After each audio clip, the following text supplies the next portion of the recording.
Hi, and welcome back to TPI's podcast, To Think Minimum. It's Thursday, February 27th, 2020, and I'm Scott Walston, President and Senior Fellow at the Technology Policy Institute. I'm joined by my co-host, TPI Senior Fellow Sarah Oh, and today we'll be speaking with Kelcee Griffis, who is a senior telecom reporter at Law360, which covers major developments in litigation, legislation, and transactions, and publishes more than 200 stories every day. I think you're responsible for about half of them, as far as I can tell. But Kelcee has worked on stories on net neutrality, lobbying, with the future of 5G, the failed Sinclair-Tribune merger, the Sprint T-Mobile merger, and most anything else that's happening in telecom. So Kelcee, thanks for joining us today. Thanks so much for having me, Scott. So I wanted to start by talking about what's been going on at our various spectrum governing institutions in this country. I know you've written about it a lot, and it's a confusing time. So tell us a little bit about what's going on and what you've learned.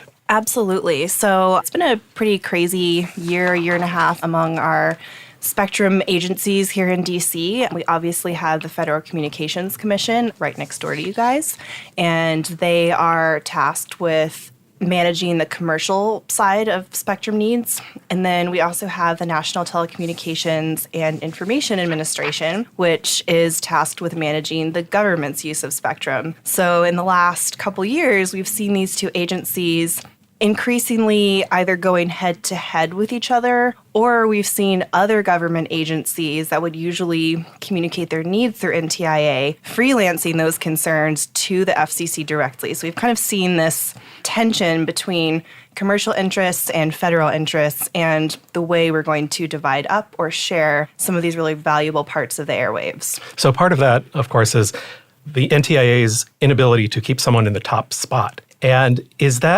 which way do you think the direction of causality goes? Is people leaving NTIA causing other agencies to step up and take their own course, or is the inability of the administration to speak with one voice causing the top people to leave? Sure. Yeah. So we've seen obviously a lot of turnover at NTIA since last May when David Rettel, who was the Trump administration's pick to head up that agency under the Commerce Department's umbrella, he stepped down in last May after a lot of back and forth over certain spectrum bands. And I think the word on the street was that he just really felt caught in the middle. He was trying to work with the FCC. He was also trying to work with these government stakeholders. No one could really agree, and that seemed to really undermine his authority. So his deputy, Diane Ronaldo, stepped up, and we just saw her, in fact, step down in December. There were some complications there. She wasn't able to deal directly with telecom issues because her husband works for T-Mobile, so there was a firewall instituted there. And now we have another official who has stepped up from a lower position to kind of be the acting head of NTIA while they search for a more permanent replacement. So to your point, Scott, about, what does this mean for the FCC and what does this mean for spectrum stakeholders, I think we've seen a lot of uncertainty. A lot of stakeholders are kind of wondering how this is going to shake out for them in certain bands where there is a lot of government and private sector interest. And I've spoken to some sources who kind of hypothesize that maybe this does in fact give the FCC a somewhat freer hand to kind of push across the commercial spectrum agenda if all of the government stakeholders aren't really on the same page about what they want. So there does seem to be, a power dynamic issue there. So you think in terms of winners and losers, the FCC is a winner in this? They have more power than they did before? I don't want to put as fine a point on it to say that they're a winner, but I do think that they might have a little bit less pressure on them to, confront one more powerful government agency. Instead, we're seeing the FCC sort of putting out fires when the DoD or when NOAA or when, more scattershot government agencies come at them and say, hey, we don't want you to take this or that spectrum move. So I do think that power on the federal government side is less consolidated. And we've also seen the White House be pretty supportive of the commercial agenda that the FCC has put out. So I think all of that kind of bends in the FCC's favor. So obviously we can't know the counterfactual, but let's pretend we know the counterfactual. And suppose the NTIA had a head and it wasn't in the same situation it was. Would we see, for example, DOT arguing over 5.9 the same way it was, or would NTIA be taking the lead and either, I guess we don't know, either supporting DOT or telling DOT to shut up and sit down? Yeah, that's a great question. And I would really love to know what those dynamics would look like, if things were different than they are today, maybe a little less chaotic. I do think that NTIA, at least by design, is supposed to act like a moderator where it will listen to the government stakeholders' interests, try to kind of synthesize those requests, get to the bottom of some disagreements among government agencies, and then also work as a partner with FCC, realizing that there are legitimate, commercial needs as well as legitimate needs from government to protect, say, military spectrum from interference. So I think that we just haven't really seen that collaborative process happening, which has led to this, really chaotic environment where we're seeing letters fired off from the Hill. We're seeing government agencies like, DOT, DOD firing off their own letters to the FCC. And, I think a lot of stakeholders are feeling kind of caught in the crossfire. In that counterfactual, so DOT is representing the car industry. But the NTIA would be representing DOT's government spectrum interests. DOT is sticking up for their commercial interests, their industry's commercial interests. So how does that play out? Like, let's say we're in the NTIA and we're talking to the transportation representative. They're supposed to be protecting federal spectrum, but 5.9 is commercial car spectrum. I don't know. What do you think about that? Yeah, so I think that's another great point that you're making about the level of the breakdown that we've seen. Because NTIA isn't being used as a clearinghouse anymore, or at least not in any organized fashion, for government spectrum stakeholders' interests. We're seeing agencies just kind of go rogue and communicate about things that they might not even have authority over. One of the benefits of using NTIA as a clearinghouse for these needs is that it does have a pretty good handle on FCC procedures. And there was some speculation a few months ago when DOT, the Transit Department, weighed in on the 5.9 gigahertz band and was very against a preliminary FCC rulemaking that would explore some spectrum sharing options for that auto safety band. And I heard some speculation that maybe DOT didn't actually understand the FCC process that was happening. And, maybe there was just kind of like a breakdown in communication. So if you're not going through NTIA, you don't have that rapport with the FCC, and you might not have an understanding of the way those agencies work. Yeah, that's really interesting. Like you said, Kelcee, we think of the FCC as dealing with the civil and commercial side and NTIA dealing with the government side, but we have the government looking out for a particular commercial interest, which was sort of different. It takes us back to an older time in spectrum when we assigned to uses and industries. Do you think we're heading back into that type of regime where we rely on lobbying to decide where spectrum is allocated rather than market forces? Not that market forces have ever really been used in the government sense. That's always been a goal. We don't know how to do it quite, but are we moving in that direction? No, that's a great question. I think one that we're going to be asking for a while. To me, it seems like not going through NTIA as a clearinghouse does, in some ways, give lobbyists more power over the agencies that they communicate with frequently. In some ways, I think it does empower the DOT to sort of go to bat for its most vocal or most active constituents. And you don't really have a moderator, an outside moderator, say NTIA, trying to temper those interests with the broader, picture of what the government and what the private sector have to balance. How would you compare the 5.9 proceeding to the 6 gigahertz proceeding? We know that there are energy companies that care about what happens in 6 gigahertz, and so Department of Energy will be concerned.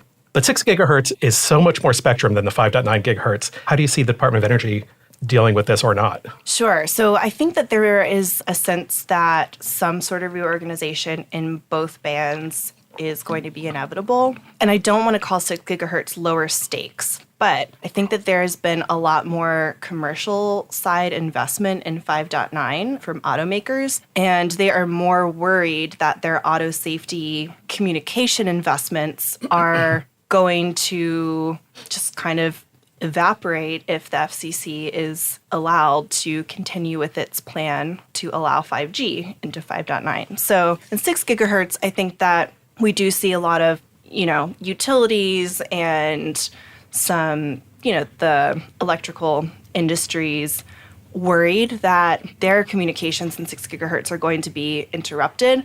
But it seems like there is a more clear plan for how to manage that. There have been a lot of filings flying back and forth at the FCC about the types of mitigation that do to make sure that Wi-Fi signals don't clash with these critical infrastructure communications that pre-exist in the band. But in some ways, it does feel lower stakes. We're talking about low-power Wi-Fi routers and not necessarily, 5G communications that could be more disruptive, and at least from the automaker's perspective in 5.9. Well, let me push back a little on the 5.9 on the automakers, because of course it makes, on the one hand, you should always ignore sunk cost. So if you're just completely rational, that wouldn't matter at all. It only matters what happens going forward. But if, in fact, they invested in this because the government said that they should 20 years ago, then they have some cause for concern. And maybe you could even make an argument that they should be compensated. But I'm not sure we've seen much evidence that they've actually have invested. So like at the Consumer Electronics Show, for example, there was lots of displays by car manufacturers and lots of displays about their safety technology. And, there were giant signs talking about LiDAR. Nobody ever said anything about DSRC or any 5.9. Even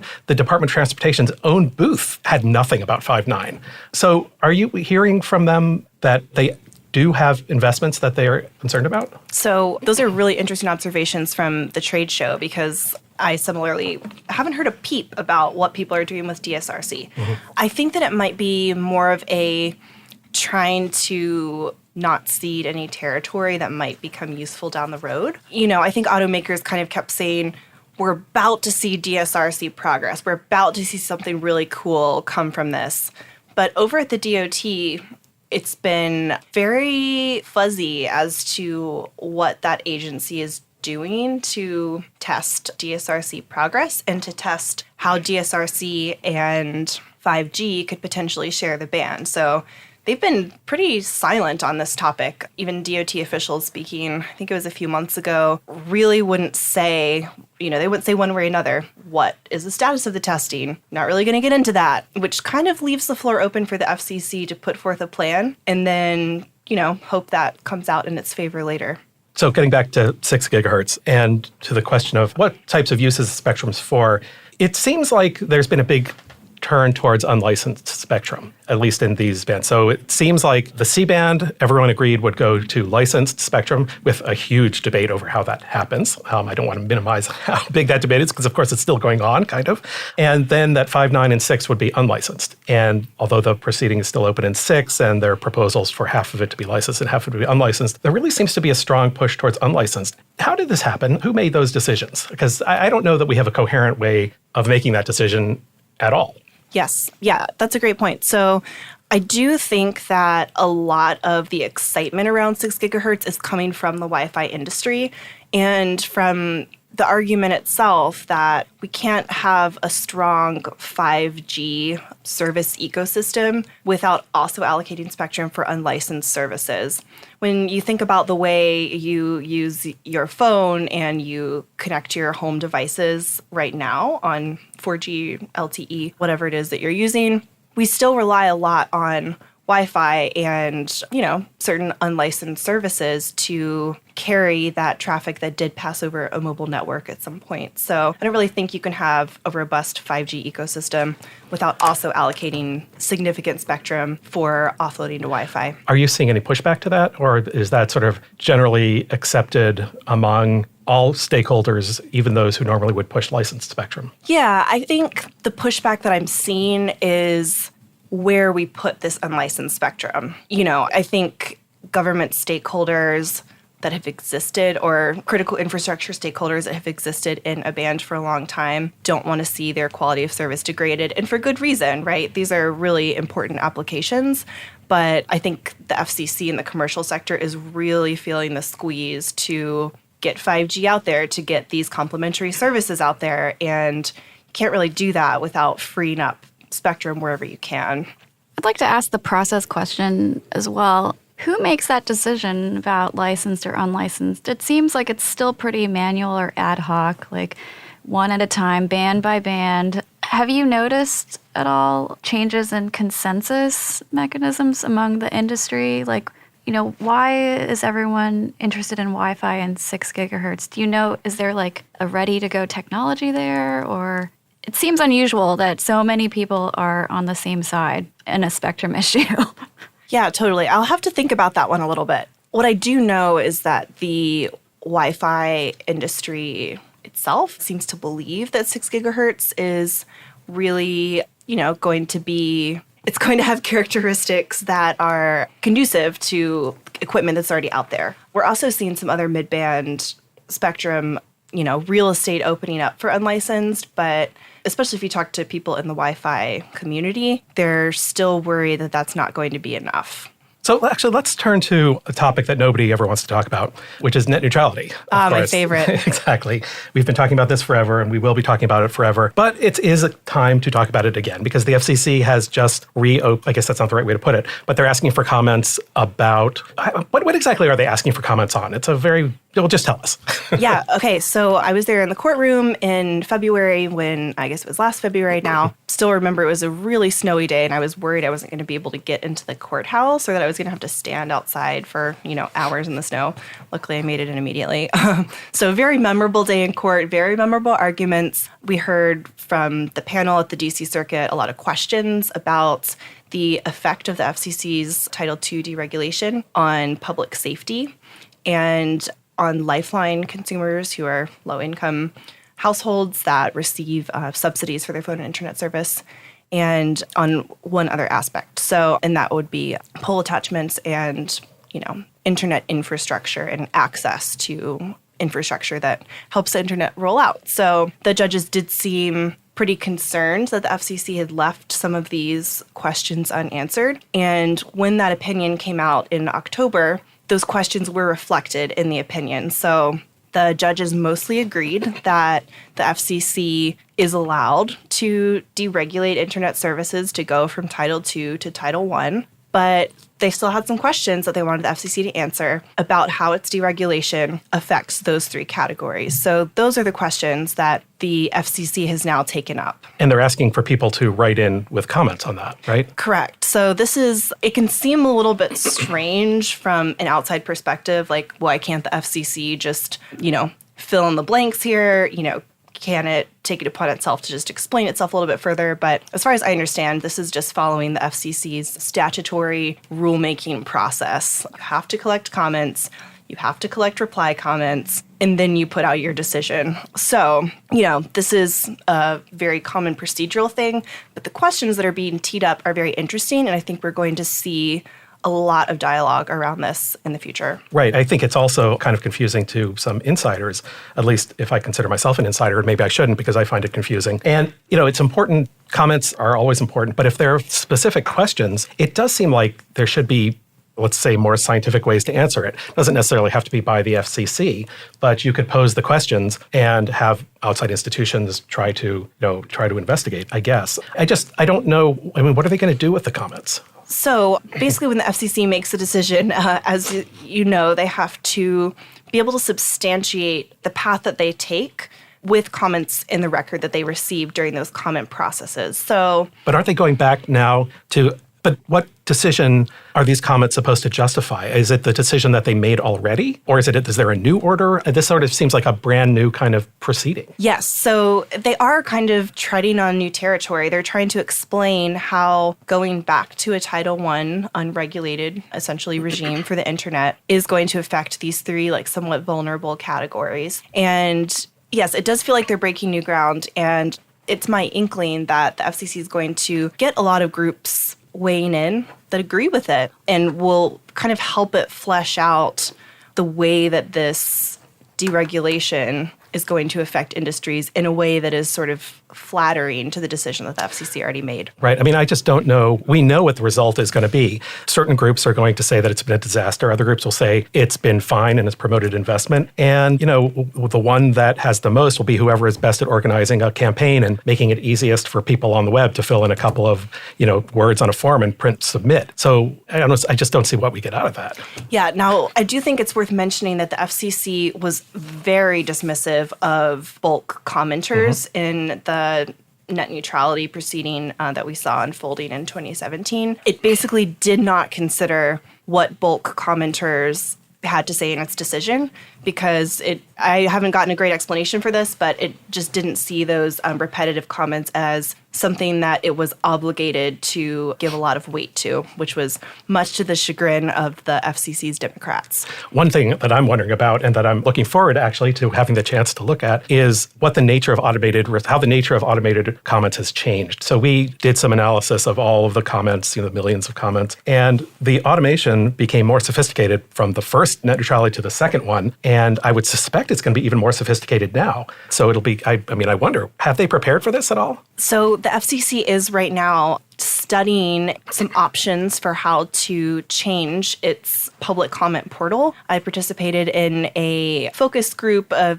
few weeks ago, where we just kind of got a chance to, off the record, share thoughts about how we use ECFS, how, we see other people using it, what are our pet peeves, what would we like to see change, what would make the system more clear. So I think the FCC is responding to some of that pushback it got a couple years ago when a lot of people appropriated names that weren't theirs to use and, put out a lot of inflammatory comments and that sort of thing. So I do think that the agency is taking steps to address kind of this breakdown in its online comment portal. But yeah, it will be really interesting to kind of see how this plays out in 2020. Yeah, actually, I just want to take this opportunity to point out that, I know I criticize the FCC a lot, lots of other people do, but I think it's always important to note that the staff at the FCC really does amazing work. And whenever people criticize aspects of it, they know this stuff already, and they really do take it seriously and try to fix it.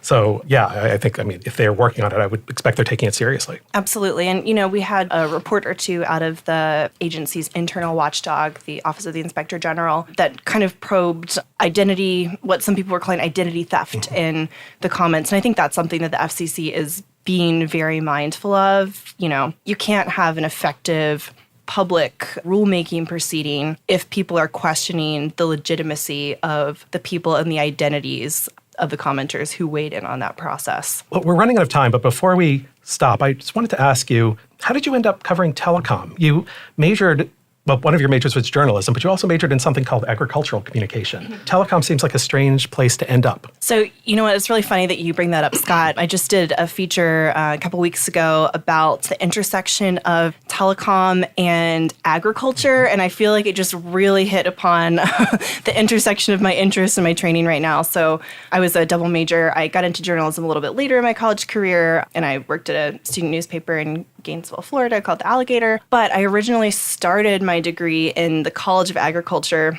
doing sort of a hybrid degree where you learn how to write press releases. You basically get all the skills that you would need to run a family farm business or to work in crisis communications at an agriculture company. So I feel like I got a pretty multifaceted set of skills there, and it often pops up in really unexpected ways, like when we're talking about connected cows with Commissioner Carr. Yeah, agriculture seems to be one of the biggest beneficiaries of new tech and telecom and spectrum, and I can't imagine there are a lot of journalists who are prepared to cover it like you are. I would think this would be a pretty good time to be in your position. Sure, yeah. In college, I felt like it was a very niche specialty, but it was something I was interested in and I enjoyed it. I come from a pretty rural area where ag is a big industry, so something I had an interest in. And now, it's seems to be one of those industries of the future where we're seeing a lot of innovation. So Kelcee, a decade ago, was, I guess, on the right track. Well, that was good planning. So I get this, our time is up. So Kelcee, thanks so much for talking with